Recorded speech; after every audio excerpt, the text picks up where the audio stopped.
Right, I'll be honest. When I first heard about the Pomodoro technique, I thought it sounded a little silly.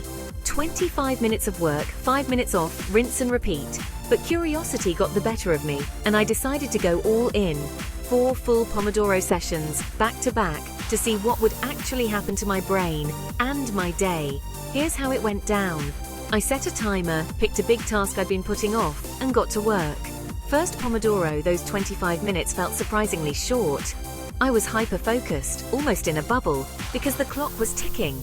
That sense of urgency? It's real. My mind didn't even wander to my phone. When the timer rang, I got up, walked around, grabbed some water, and resisted the urge to check emails. That 5-minute break was pure gold. It felt like my brain could breathe. Second Pomodoro, and I was already in a groove. It's like my brain had accepted the challenge. I got more done in those 25 minutes than I usually did in an hour. No multitasking, just deep work. But here's the thing, by the end of this round, I could feel my focus starting to wobble. Another break, another reset.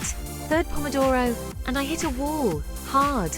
My mind drifted, I started thinking about lunch, and suddenly everything except my task seemed interesting. That's when the real magic happened. The timer pulled me back. It forced me to re-engage, to push through that mental fatigue.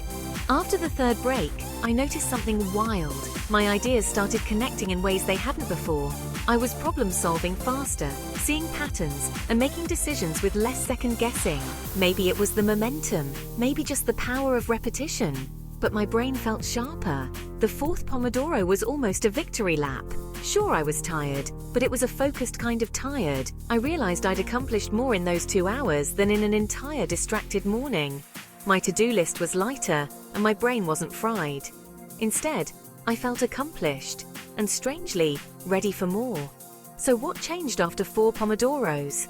My productivity skyrocketed, but more importantly, my attention span got a solid workout. The forced breaks kept me fresh, and the ticking timer kept me honest. Turns out my brain loves a good challenge, and yours might too.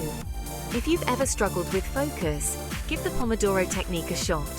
4 rounds is just enough to push your limits and prove to yourself what you can get done when you work with your brain, not against it. Try it. You might just surprise yourself.